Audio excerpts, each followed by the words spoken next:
सो नमस्कार साथियों, कैसे हैं आप सभी। एक बार फिर से स्वागत आपका हमारे यूट्यूब चैनल पे।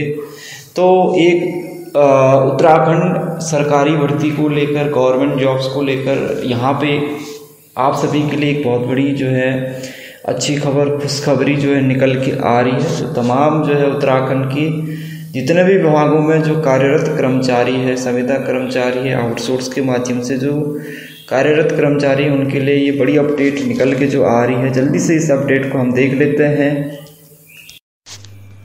तो उत्तराखंड कार्मिक विभाग ने यहाँ पे विनियमितीकरण नियमावली का जो है खाका तैयार कर लिया है। उत्तराखंड में पक्के होंगे 5000 कर्मचारी, यानी कि जो उत्तराखंड में अभी तक जो है टेम्पररी जो कर्मचारी है, यानी अस्थायी तौर पे जो कर्मचारी कार्यरत है विभिन्न विभागों में, अब वो जो है स्थायी होने जा रहे हैं, परमानेंट होने जा रहे हैं।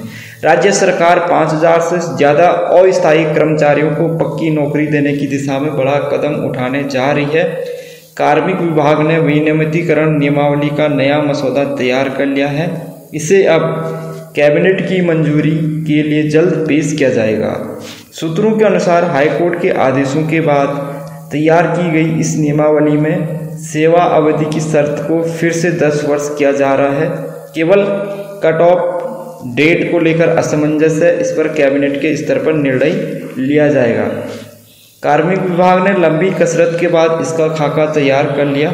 इसमें 2013 की विनियमितीकरण नियमावली में किए गए 5 साल की सेवा की अनिवार्यता को हटाकर पूर्व की तरह 10 साल किया जा रहा है। जल्द कैबिनेट में नियमितीकरण की कट ऑफ तय होने के बाद इसे लागू कर दिया जाएगा। कार्मिक सचिव शैलेश बगोली ने नियमावली के नए प्रावधानों पर टिप्पणी नहीं की, लेकिन इसे जल्द कैबिनेट में लाने की तैयारी की पुष्टि की। माना जा रहा है कि इस नीति के लागू होने से करीब 5000 से ज़्यादा दैनिक वेतनभोगी, संविदा, कार्य प्रभारित, नियत वेतन और अंशकालिक कर्मचारियों को स्थायी नौकरी का लाभ मिल सकता है। उपनल कर्मियों के विनियमितीकरण पर भी पड़ेगा असर। तो मुख्यमंत्री पुष्कर सिंह धामी की घोषणा के अनुसार राज्य में उपनल कर्मचारियों के नियमितीकरण के लिए भी नीति बनाई जा रही है।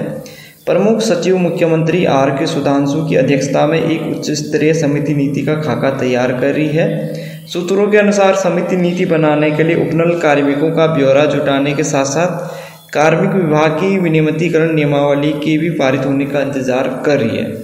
इस नियमावली के लागू होने से उपनल कर्मियों के नियमितीकरण को भी इससे जोड़ा जा सकेगा। तो आपको बता दें कि उत्तराखंड में लगभग 22,000 से ज़्यादा जो है उपनल कर्मचारी जो है कार्यरत हैं।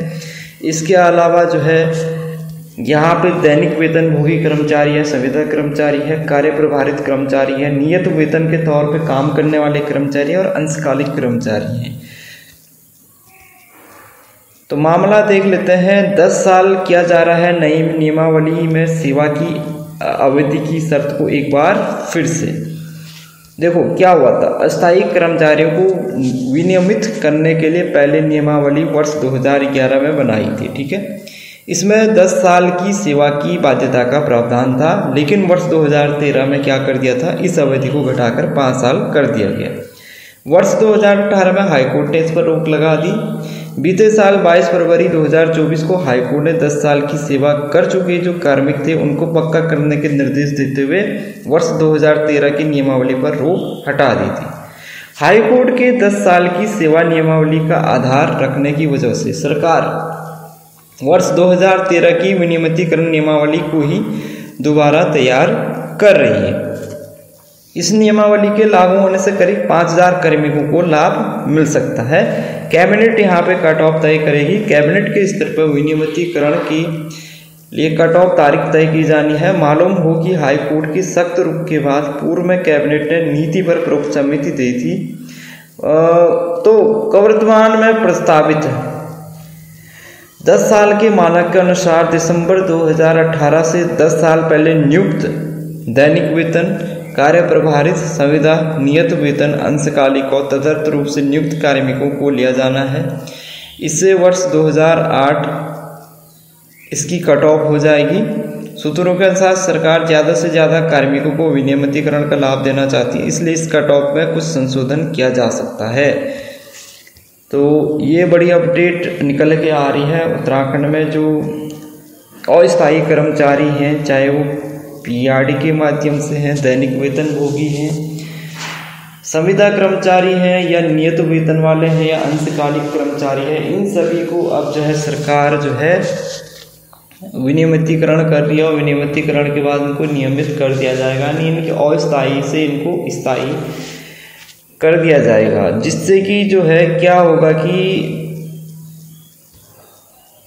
लगभग जो है 22,000 से ज़्यादा कर्मचारी उपमंडल में कार्यरत हैं और इसके अलावा अन्य जो कर्मचारी है दैनिक वेतन, इनकी संख्या भी काफ़ी ज़्यादा है। और ये जो कर्मचारी हैं एक बार अगर ये नियमित हो जाते हैं तो यहाँ पे तमाम विभागों में जितने भी जो पद हैं रिक्त हैं वो सारे के सारे यहाँ पे इनके माध्यम से फिलअप हो जाएंगे, या जो ऑलरेडी यहाँ पे ये कार्यरत है जहाँ पे वहाँ पे इनके पदों से इनको सृजित कर दिया जाएगा और इनका वहाँ पे नियमितीकरण कर दिया जाएगा।